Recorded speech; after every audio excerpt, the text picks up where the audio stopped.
DZR TV, Dougar TV, suñu seen.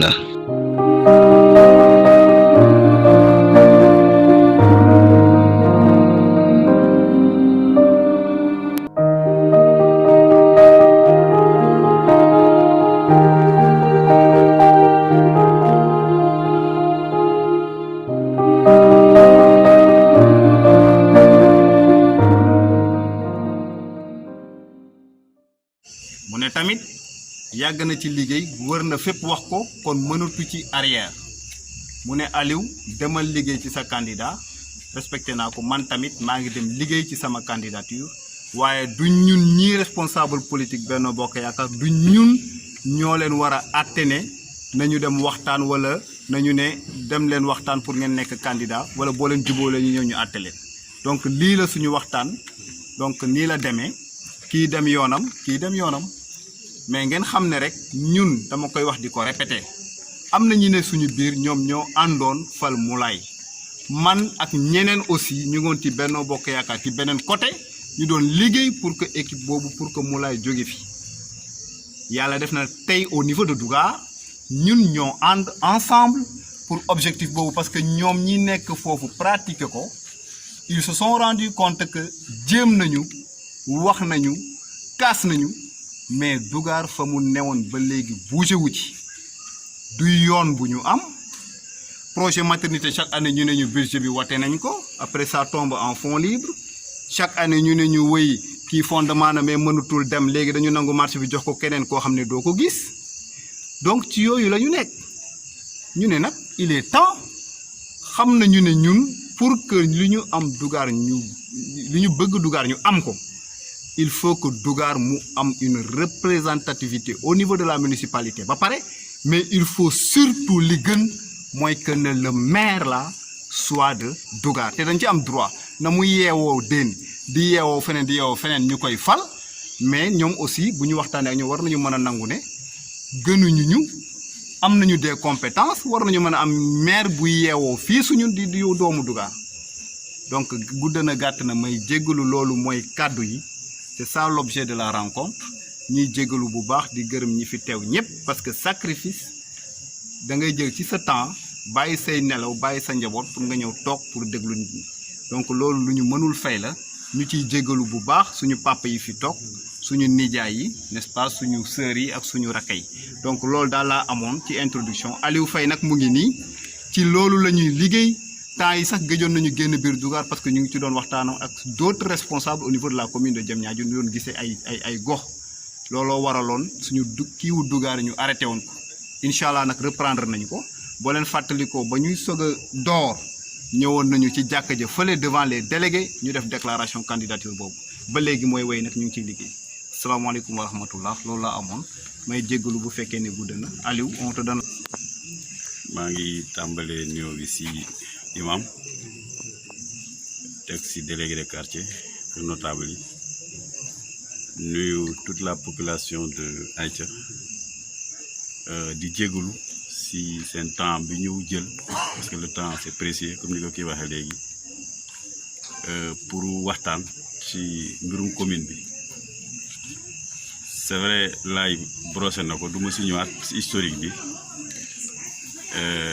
mais damay ñëw juste rek pour wax ne sama candidature lu ñu yàgg préparé la du loo xamante ni dafa jékki-jékki nii rek ñëw laay wax na ko sànq li ñu population Dougar wax bi ñuy def campagne présidentielle moom la ñu bëgg a jëmmal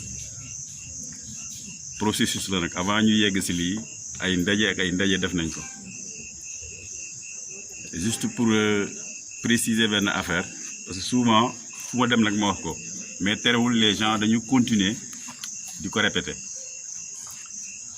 ñu naan woy Aliou Faye maire lay jàppale maire la àndal wala Aliou Faye Aliou Sané lay jàppale moom la àndal dama koy préciser mu leer fii ànduma ak maire jàppalewuma ko ànduma ak Aliou Sané aussi yeneen responsable yi également ànduma ak ñoom parce que ñoom li ñu bëgg man moom laa bëgg yeneen responsable yi déclaré au candidat au niveau de la commune ñoom li ñu bëgg moom la ñu bëgg donc c'est bien à préciser beneen précision bi aussi c'est peut-être bu ma ko waxul peut-être mën nañu ma ko laaj fii parce que keroog bi ñu demee Pout on m'a posé la même question ñu naan ma man damay déclarer au candidat alors que Yam bokkutul ci Diamniadio alors ñun on est des républicains on est des administratifs ñun bu ñu waxee ne par këyit ne Yam bokkutul Diamniadio ñun dañuy bàyyi suñu candidature teg ko suuf mais jusqu'au moment où ñu ngi toog di waxtaan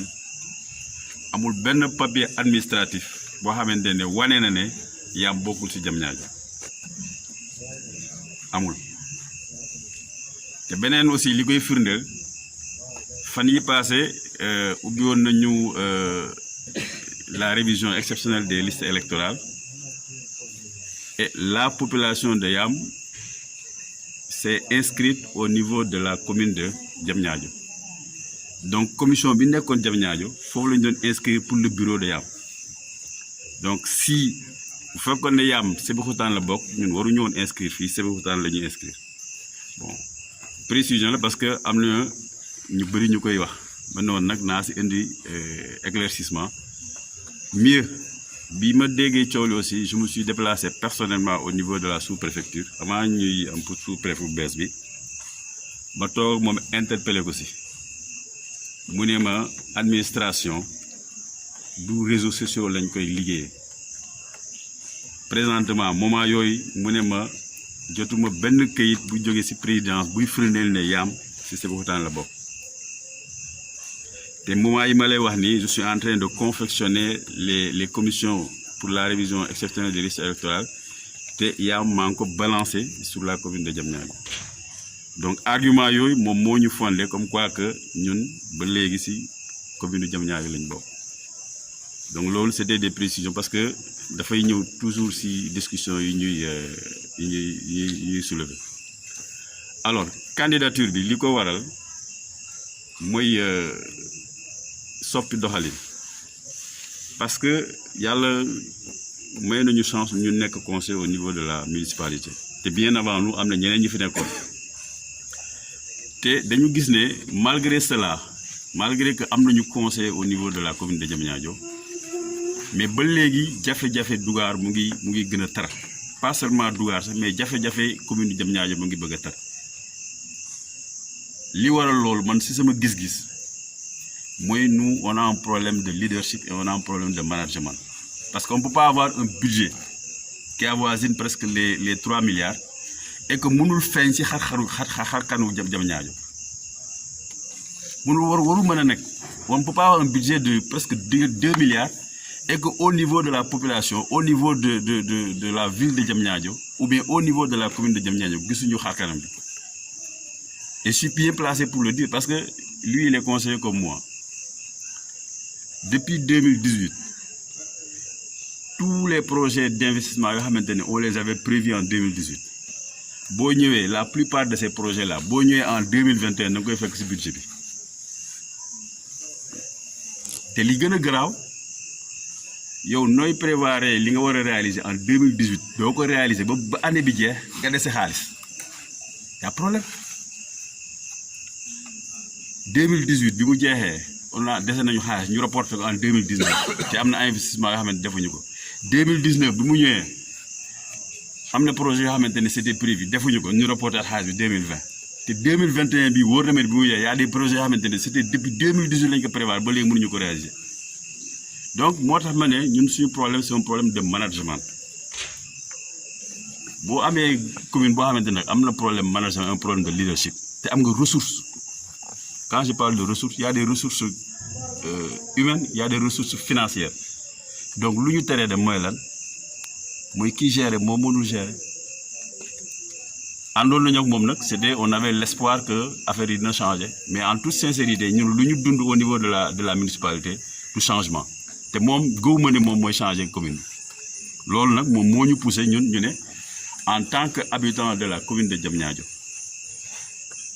juddoo fi màggee fi yaroo fi ñun am nañu droit aussi yëkkati suñu loxo ne ñun dañuy yootu mairie Diamniadio pour indi suñu contribution par rapport au développement de la commune. Et c'est bien possible man nee naa leen gëm naa ne commune de Diamniadio mën nañ ko defar. J'ai déjà réfléchi naa si benn programme boo xamante ne presque si dans tous les axes bon tollooguñu foo xamante ne dinañ ko teg mais axes yëpp li war a développer Diamniadio on a travaillé sur ça sur 10 axes yoo xamante ne tous les secteurs sont concernés yoo xamante ne c'est réaliste et réalisable donc loolu gëm nañ ne bon bu ñu yàlla tegee si bopp mairie bi réaliser ko du compliqué. Pourquoi? Parce que li ñu gën a sonal ci mairie bi c'est parce que ñun on a une mairie qui n'évalue pas c'est-à-dire que doo xayma parce que je pense que waxuma la sax ci mairie yow boo yoree sa kër ngay dépenser pendant un certain mois da nga war a taxaw nga ne man li ma dépensé ñaata laa dépensé fan la dugg nan la fa duggee bu fekkee ne dugal nga ko foo xam ne waroon nga dugal nga changé kër sax noonu lañ ko def mais je te donne là ñun on a élaboré un plan de développement communal depuis 2017 2022 bii la war a jeex un plan de développement d'environ 13 milliards te plan boobu chaque année waxoon nañu li ñu si war a def ba léegi amul benn at boo xamante ne toog nañu xayma plan boobu li ñu si war a def ak li ñu si deful ba léegi y a pas une évaluation de ce plan là te en 2022 lay jeex donc c'est un manque de sérieux donc yooyu yëpp moo tax ñu ne bon bu yàlla defee ñun ñu toog ci commune bi yu bëri dina sax et puis avantage bi aussi bi ñu am ñun ay mbokk lañu man par exemple bu ma defee naka su dul noonu au niveau de la commune sama tonton Faye bi du ma seetaan délégué mii du ma seetaan donc man jomb naa wax loo xamante ne ëllëg ci biir dinaa taxaw sama nawle yi ñu amal lii yaa ko waxoon defaloo ko. su ma diggee nag lu ma mënul mais tout ce qui est réaliste et réalisable dinañ ko def ci programme bi et puis on va faire une politique d'auto-évaluation c'est-à-dire que dañuy demander à la population chaque année ñu new lii ñu choisiroon ne dañ koy def nañ ko wala defuñu ko buñ ko deful ngeen ne lu tax defuñu ko ñun aussi on explique pourquoi defuñu ko pour ñu avancer moi je pense que l'esprit d'évaluation moom moo manqué ci au niveau de la commune loolu moo tax mënuñu dem kanam voilà donc loolu laa ne woon vraiment dinaa ñëw fi waxtaane ko au niveau de la population de Aïcha wax leen ne man je suis un candidat qui habite à Dougar mais un candidat de la commune de Diamniadio mu leer souvent damay dégg ñuy wanaan candidat de Dougar terme boobu man ma koy xaw a bañ quoi parce que moi je travaille pas on travaille pas seulement pour le village de Dougar mais on travaille pour toute la commune de Diamniadio te kii wax na ko en plus du fait que ñun ñu ngi day ak la population de Dougar di waxtaan ak ñoom dans les autres quartiers ñu ngi waxtaan ak ay responsables politiques parce que li ñu gëm pour gagner les élections ici il faut nga dem en coalition du kenn nit rek moom mooy dem na damay gagner mairie coalition moom mën a gagner mairie bi te coalition équipe la ñun on travaille dans cette équipe là et on est en train de discuter avec des responsables yoo xamante ne gëm nañ ne bu ñu àndee ak ñoom mën nañu permettre au moins li ñu bëgg au niveau de la commune ñu mën ko réaliser loolu daal vraiment ci gàttal moom mooy suñu yéene. te loolu laa noonu boo ñëwee fii au niveau de Aïcha ñu ma yéggal leen ko wax leen ne lii daal moo ñu tax a jóg en tant que habitant de Dougar jël initiative ne damay concourir au suffrage de la municipalité waaw si gàttal daal loolu laa noonu dinaa ko partager ak yéen en attendant en retour seen interpellation pour ñu mën a indi éclaircissement maa leen di gërëm di leen sant salaamaaleykum wa rahmatullah.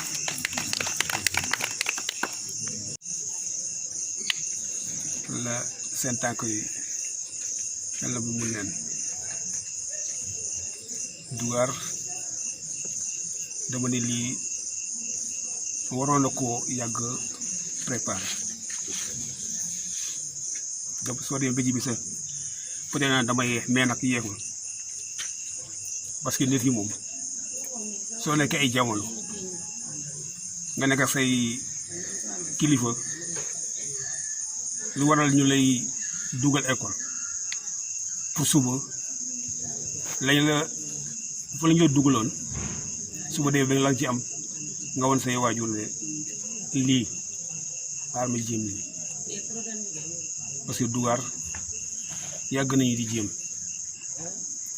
ci yu bëre fi naa tey la ñu ñëw pour jëm ci mairie comme ni ngeen ko waxee vraiment c'est très beau rafetlu nañ ko kontaan nañ ci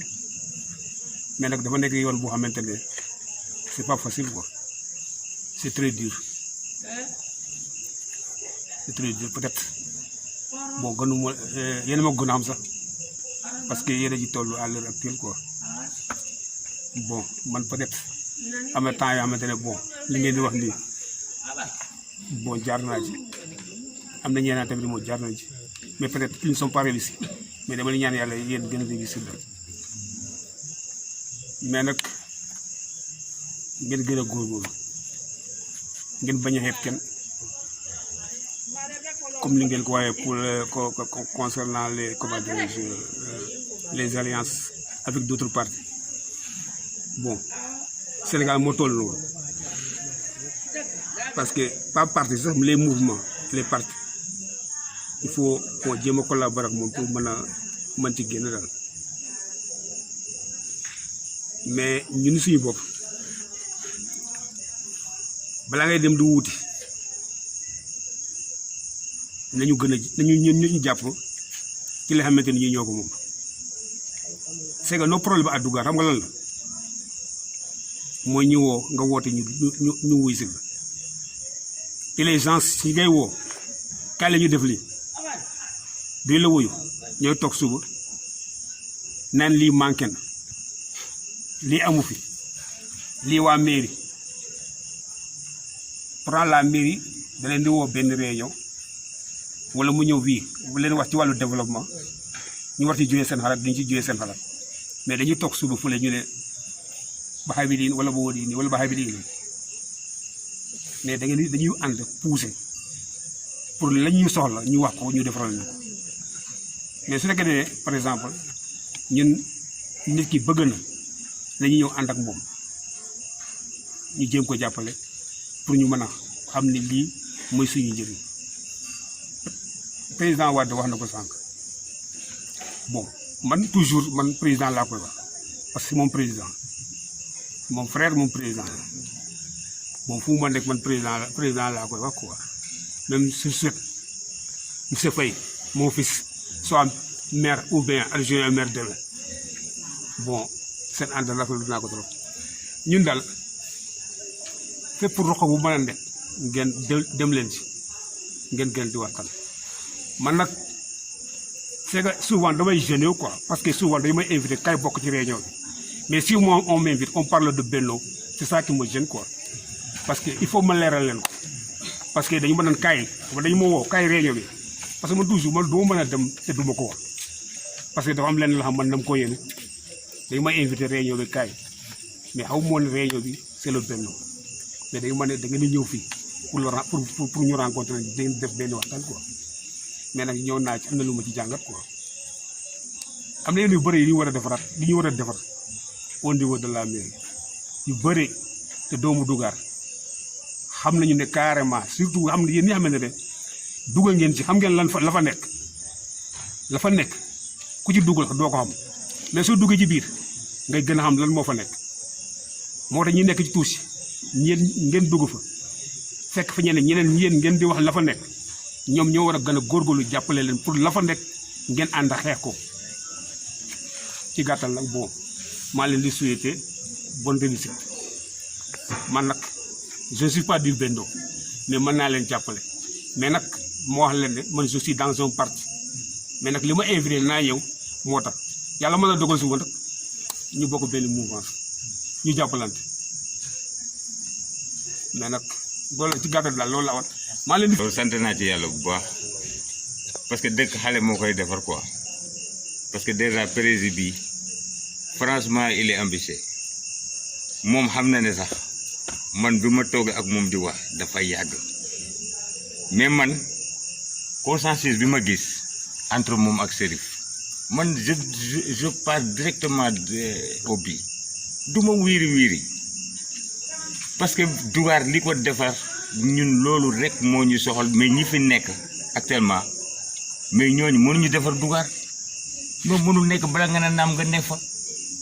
li sant yàlla la ko parce que ñoom aussi li ma leen di dénku daal mooy lenn commune bi boo ko bëggee jël yow déjà yaa ngi liggéey aw fii Chérif aw fii mais c'est bien boo baax na mais léegi consensus rek moo ci des yéen ñaar force wax naa toujours moo wax la ko président yoo xam nga maa ngi sa numéro dama lay woo tout le temps Wade yow n'est-ce pas man réunion bu ma toog li ma fa wax moom bu la neexee suba teel ngay wax ko feneen comprendre nga machine bi lenn rek moo mën a tax mu am impact moom ak Chérif nañu ràllee waxtaan paasewul te actuellement nii sax baax na parce que déjà kii day tibb fale kii tibb fale parce que ñun li fi jëlee maire rek lañ soxla kii bu tibb fale kii tibb fale day gën a kii léegi mu des leen mbooloo mooy doole ñoom nañu waxtaan trouver consensus mais géej diriger dafa métti mais diriger neexul ñoom gis nga pour maire noonu neexul te loolu sant yàlla la bu fekkente ne kii la ñu jiital wala ñu jiital Chérif mais kii jiitu ak ki topp si ginnaaw mais ñoo far kenn kii du Chérif bu jiitoo du def dara te tàgguwu la te waxul ak yow te yow yaa ko naan sax defal nii moom bu jiitoo yow comprendre nga li ma bëgg wax yéen ñaar képp ku jiitu baax na parce que boo jiitoo yow ki nekk sa ginnaaw moo lay orienté awal fii awal fële comprendre nga li ma la non man d'accord naa de pour départ bi ni ngeen def nii mais consensus à la kulli xaal bu ngeen bëggee jël mairie bi il faut que ngeen fusionner comprendre nga li ma la xam nga yow xamal nga ko sa bopp Dugar kese mënul jël maire militant kii nekk fii comment des militants yi nekk fii mënuñu liggéey ba ñoom seen bopp kese ñu jël mairie bi comprendre nga def nañu ko fi ak ñeneen réussir da ngay gagné Dugar boo demee fale nga ñàkk mairie n'est-ce pas mais yéen ñaar bu ngeen fusionné mais ku jiitu rek baax na mën et puis diriger sax dafa métti jiitu mais jiitu neexul parce que boo jiitoo ñu nekk sa par exemple Chérif bu jiitoo mais yow yaa ko naan awal fii moom yow boo jiitoo moom moo lay wax awal fii parce que yéen a bokk benn affaire bi ngeen di doxalu Dugar rek moo leen tax a jóg pour Dugar ak Diamniadio bu mën a dem te Dugar ak Diamniadio man franchement mu lay géey mënu ko doxal xool maire Diamniadio Sénégal ba mu jeex parce que maire Diamniadio moo ëpp doole lépp Diamniadio même Macky Sall tey bi muy wax Diamniadio la wax Touba la nekk mais Diamniadio la annoncé jan la annoncé ñun non franchement ñun non jot na waxtaan daal consensus daaw dem dimanche long laa jóge pour ñuy waxtaan comprendre nga li ma la wax man xam nga man sama ambition loolu dong la ñun bu ñu xeexul mairie bi mu tegu ñun kan moo koy xeex yéen ñi fi toog nii bu ngeen réglé wul pour mairie bi dem kan moo koy réglé te wóor na la ne yow wóor na la ne Daouda yaa kii Wade yaa gën a compétent ñi fa nekk parce que xam nga liy yoon bala nga ne naam ne fa na ñoom amuñu mentalité bi war a doxal maire amuñu ko leneen la ñu xam rek jaay suuf jeex na c'est tout jaay suuf ñun mën nañ ko nag ñun ñi toog fii loolu liggéey bi mooy que nga wut ay partenariat nga liggéey ak ñoom sama wax du neex de parce que man damay jaar ci digg bi waxtaan daal du passé xaajagul passé moom kay kii na aw fii beeboo kii aw fii ngeen di liggéey rek mais de toute façon cappaandaw ba bu ngeen ci tolloo noo taxaw leen ngeen waxtaan jiitu amul problème de jiitu ban dafa neexul mais man mii sax mën naa nekk maire ba damay am conseil donc damay jël Moussa Faye jël ñeneen ñu wër ma balaa ñoo may wax fi may aw mais assemblée gars yi dañuy taxaw duñu dégg français asalaamaaleykum bandiraɓe sehlaaɓe la ñuy wax yow li ñu lay yónni dong ngay wax sa dëkk mais loolu ana lu ci problème sa waay li ma lay ñaan daal mooy lenn bu ngeen demee ba mu des dernière séance bi waxtaan leen ngeen avancé kenn mu dem parce que kii jiitu mooy li ma la wax rek dama koy bamtuwaat moom staff la am ay conseil la am man nag affaire bi li tax géej moo gën ci sawar parce que léegi moom du conseil ñooy fal conseil bu njëkk bu ñu daan fal ñiy jaay suuf ñooy fal ñu fal comprendre léegi loolu amul yéen a ma gën a maîtriser dossier man xam naa li may wax bu baax yéen a ma ko gën a xam li mu lay ñaanal daal mooy leen ambition bi nga am ñun waa Dugar mosuñu ko gis bu ñu ko gisee xam nga ne mos yow ban sànni xeer lañ lay def pour lan ñun tey dañu ñaan ku mën a yéeg nekkal ci wetam nga wax ko li nga xam li nga wax fii day lay ñaanal suba daal bu jëm ñaajo dee changé nga toog fa nga changé ñu jëm ñaajo parce que xam nga yoon bi waaw ngeen baal ma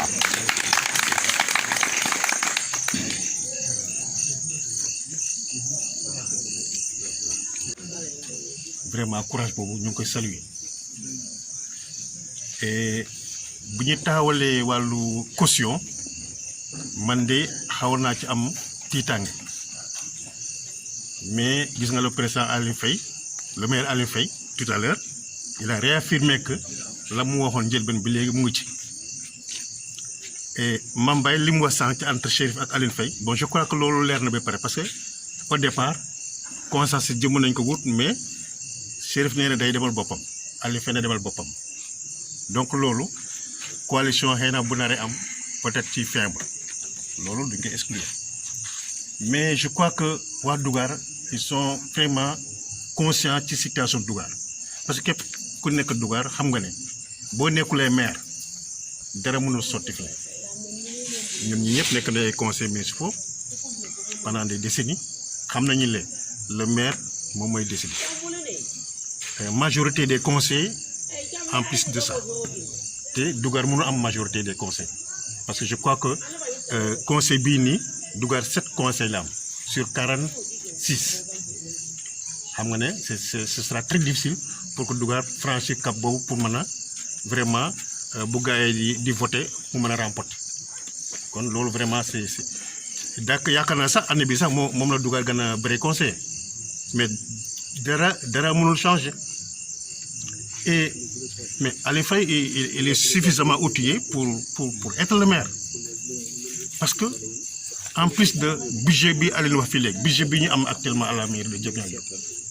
ñun bu ñu nekkee conseiller municipal bon budget bi kenn ñu moo loon tudd milliards ay centaines de millions rek lañ doon wax mais tey jii avec les budgets bi roulé nii à la mairie vraiment n'importe qui peut gérer la mairie n'importe qui parce que c'est l'argent soo amee xaalis Aliou wax na ko léegi boo amee xaalis mais les projets sont là il suffit tout simplement nga am une organisation nga am vraiment loo xamante ni daal di ko mën a respecter mais projet ñëw ci année bi année suivante aussi ñu reporter ko di ko reporter xaalis bi des fii ça c'est pas du travail vraiment en tout cas vraiment moi je suis pour ça et Dougar am le maire qui provient de Dougar vraiment loolu mooy avantage Dougar parce que li Dougar di jooy bëri na parce que problème yoon la Dougar di njëkk a jooy toujours gis nga ne nawet bu jotee fii coono bi ñu dul am fii amul infrastructure yi tam aussi gis nga ne au niveau du poste de santé il y a pas tout ce qu'on veut comme matériel il y a même pas de voiture comme bu mën a représenter comme ambulance les médicaments ne sont pas suffisants on parle d'hôpital maternité bu ñu war a tabax foofu mais depuis des décennies dañ koy programmer mais jusqu'à présent ça ne marche pas donc yaakaar naa pour ne citer que cela seulement mais yaakaar naa doomu Dougar bu jëlee mairie bi vraiment Dougar dina gis boppam yaakaar naa bu boobaa yoon yëpp dina baax dinañ yokk infrastructure yi ak yeneen te gis nga ne même CM bi yu war a nekk lycée bon je ne sais pas ndax année prochaine dina nekk lycée je ne sais pas mais il y a espoir mais tout ça traîne parce que da ngay xool booy Dougar yi entrée bu ñu admee par exemple 3 BFM ils vont tous les jours à Diamniadio ou à Sébikotane mais c'est dur am na ñoo xamante ne balaa ñuy yëggali day fekk ñu vraiment yoon bi sonal na leen yooyu c'est difficile te liggéey wax sànq c'est important boo nekkul ci conseil bi mënoo xam la fa nekk parce que ñu bëri dañuy ñëw yëpp conseil municipal ñu ne conseil Dougar yi dañu nekk tàcc foofu rek non le maire moom moo ëpp doole foofu même si tu es compétent on continue de te pousser là-bas bon xam nañu ne maire il n'a pas le bagage qu'il faut pour mu mën a vraiment yore maire bi ñun ñëpp xam nañ ko waaye xaalis ba fa nekk n'importe qui bu fa toogee dina mën a defar fu baax dina mën a defar Dougar sax waaye nag Dougar da ko fàtte Dougar dañ ko fàtte waa Dougar nag ñoo mën a doxal Dougar et vraiment nous saluons que yow nga am cette candidature là et ñu ñaan la ci pousse la ci bu baax a baax ba nga nekk le premier maire de Dougar vraiment ñun ñëpp daañu ci kontaan te problème Dougar yi réefe yëpp dinañ ko mën a régler maire yi dem fi di jaay jëm ñaajo yu bëri donc kii wax na ne il a un large programme pour ça donc jafe-jafe Dougar ñëpp xam nañ ko muy mag ak ndaw yëpp kon li koy solutionné daal vraiment moom la ñuy wut te gis nga le maire il a déjà fait 2 mandats donc il va demander encore 3e mandat comme Macky Sall mais nag nañ bañ waay nañu bañ mais pour bañ nag il faut que ñu jàppale candidat Dougar mais am na koo fi sax nee na woote waa benn bokk yaakaar bu leen woote benn bokk yaakaar da ngeen di woote pour le maire de Diamniadio parce que kii déjà mu ngi wax ne man PDS la ko bokkul ci benn bokk yaakaar xam nga loolu du l'appel c'est vrai que mën nga wax ne waaw moi je suis de benn bokk yaakaar mais tout confondu Dougar tout confondu dama bëgg ñëpp ci jàppale ma je crois que loolu ngeen doy. si doguma la sax c'est-à-dire que dañu doon expliquer rek suñu parcours au niveau de benn bokk yaakaar présidentiel mais woote bi c'est pas benn bokk yaakaar mais li ñu doon wax ci benn bokk yaakaar c'est juste rek présidentiel parce que c'est historique bi quoi initiative bi mu ngi jógee si présidentiel te présidentiel c'est le benn bokk yaakaar mais woote bi père woote bi c'est pas le benn bokk yaakaar c'est que toutes les sensibilités de Dougar ñi nekk si beneen parti boo xam ne benn bokk yaakaar ñu nekk si mouvement yi sax ñu on discute avec vous appelez tout le monde ngeen kon géej fikir nga voilà donc yëf yi waa Dougar yëpp la ñu woo nag mais bu leen bàyyi kenn nag même boo leen xamee ne kii ci PDS la bokk kooku ngeen di gën a sawar sax toogal pour waxtaan ak moom waxtaan ak njabootam te aussi man li may suggéré mooy que ne c'est vrai que yéen a ngi def tournée de sensibilisation ñoo ngeen contacter ñu si jàkk ja ak beneen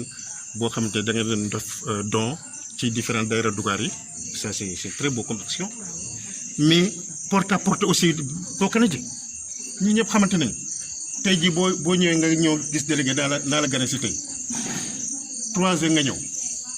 délégué woo ay notable am woo imam woo ay quelques nitam loolu tam ci la bokk bon mais je crois que bii c'est une première quoi mais je crois que balaa ñu yéegi ci échéance yi du 23 janvier vraiment yooyu yëpp dina mokk mais bu leen beddi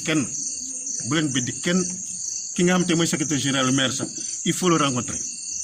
pourquoi pas bon beneen sensibilisation mooy que ne je sais pas bon passé na mais il fallait tout simplement ramener les Dougarois ñi nga xam te ne dañuy voter à l'extérieur parce que la plupart des Dougarois ñoom ci àll ba la ñuy inscrire Dakar la ñuy voter ji mais boo demee Ponté maire il a réglé ce problème là depuis képp ku dëkk foofu ngay ils ont fait tout dugg porte à porte ku nekk ñuy jël sa kii nga xam ne Diamniadio ngay voter te maire ngay voter mais y a beaucoup de Dougar yoo xam te ne ñoom comprendre ñu sa système boobu heure kii bu jotee Dakar la ñu des fois sax du leen jar sax ñu dem Dakar voter xam nga yooyu yëpp aussi c'est des petits problèmes yoo xam te ne c'est important parce que benn voix rek c'est important waaw moo tax na vraiment loolu maa ngi leen di gërëm di leen sant te di ci kontaan. waxee mooy surtout par rapport à l'enrôlement ñoo xam ne dañu war a voter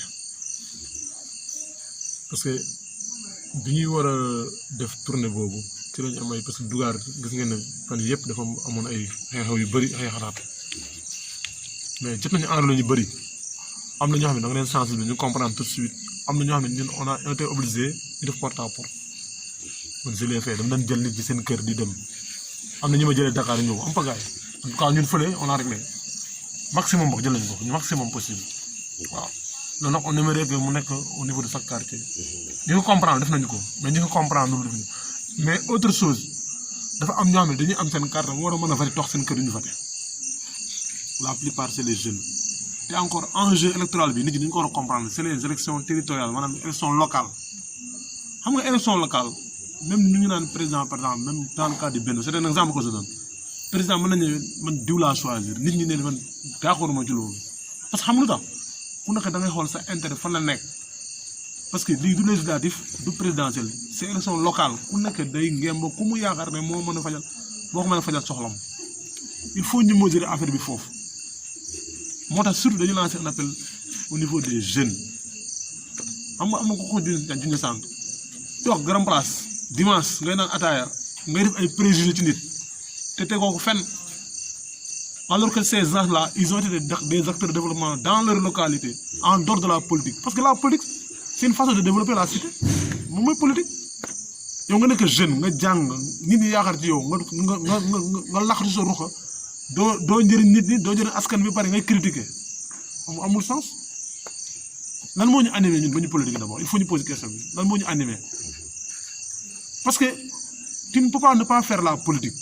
parce que boo ko deful ay médiocre ñoo def politique ba pare di la utiliser mais c'est ce qui se passe combien de fois ci histoire Dougar suñu yaay yi suñu papa yi ñoom ñëpp PS ñoom lan lañ daan wax carte bu verte bi rek ci histoire bu verte bi rek comprendre ñu elle ne cherche même pas à comprendre parce que c'est ancré dans leur tête waa léegi mais yaay yooyu jur nañu ñaari doom ñetti doom ba juróomi doom les jeunes actuellement saa waay ku nekk da nga war a def introspection nga réfléchir nga xam lan mooy sa intérêt yonente bi da doon def politique bi mu amee mission yàlla jox mission pour mu yaatal islam il avait des difficultés fu mu dëkk mais yàlla def na tey jii loolu yëpp moo ko liggéey ba ñu am ko loolu mooy politique il faut ñu comprendre ko ci angle boobu ñu bañ a étiqueter wala diaboliser l'homme politique parce que l'homme politique dafa salte dafa gàkk day fen c'est pas ça il y a des gens qui resteront toujours dignes ñii ce sont nos aînés mën nañu témoigner ñun on a été ensemble à l'époque ñun ñoo créé le collectif des conseillers de Dougar man maa ko édité woon ñu na réunion rek école arabe Aïda chaque fin de mois PV yaa ngi kër ga ba léegi chaque fin de mois quand on vient on ne parle pas de pour wala Aïda wala Loosé de on parle Dougar parce que xam na tax parce que dañ ko gérer par zonage dañ ne zone Diamniadio centre zone Dougar zone Dent Ponty j'aime utiliser le vocabulaire il y a un dénominateur commun qui nous lie je l'ai toujours dit mooy comme aspect yoon aspect disciplinaire aspect école aspect ainsi de suite xëy na quartier bu nekk peut-être am na problème spécifique mais c'est minime xëy na peut-être délégué bu lampe bi tàkkul mën na lijjanti loolu xëy na même bu conseil fàtte loolu mën na ko dimbali avec son conseil de quartier mais bu fekkee ne mbir mi pour askan bi la demal nga taxaw askan bi nga kaasal leen de la manière la plus responsable ñun on apporte des critiques mais dama ne objectif ñun du ñuy dem conseil municipal di fa wane indiscipline di fa wane esprit guerrier di fa wane nax su noonu ñun on apporte nos critiques dama ne objectif mais parfois dañuy da lay diaboliser le problème le plus grave au niveau de notre municipalité aujourd'hui c'est le foncier bombe à retardement là ku amul courage doo ko gérer c'est devenu un débat tabou tu poses une question par rapport au foncier on t'arrête an fu andi kan moo fi am këyit bu am kër bi man de sama am naa kër te amu këyit est-ce que on est en sécurité mais on n'est pas en sécurité nous sommes dans un monde moderne ñun dañuy développer ba pare on continue ñu nekk ci amateurisme dafa war a dañ loolu courage la laaj courage politique la laaj nga xeex yéeg dem ci autorité waxtaan ak ñoom négocier ba nga am li nga am mais rouage yaa ngi fi y a des gens ñoo xam ne peut-être duñu mën a def politique mais mën na la jox conseil ci suuf mooy li ñu doon wax sànq am na ñoo xam ne borom xel bu rafet xam nga nit ñi ñaan intellectuel c'est pas les gros diplômés intellectuel c'est mooy borom xel bu rafet te fii kenn ñàkk ko fi xel fay wax na ko sànq yow boo nee def naka su noonu say mbokk ñu ne yow fi nga teg sànq du foofu de awal nii defal nii loolu mooy yoon mais du ma nekk sa gannaaw di lay jéene nii la ak nii wala pour mon propre problème crypto personnel loolu c'est révolu parce que léegi à l'image de ce qui passe au niveau international les gens là dañuy def révolution léegi yow bu ñu la jiitalee yow defoon na su noonu nit ñi ñoo rébeller contre vous et ce qui se passe actuellement nit ñi dañoo mere il faut le dire y compris nous-mêmes nous sommes dans le conseil municipal ñun on nous a réduit en zéro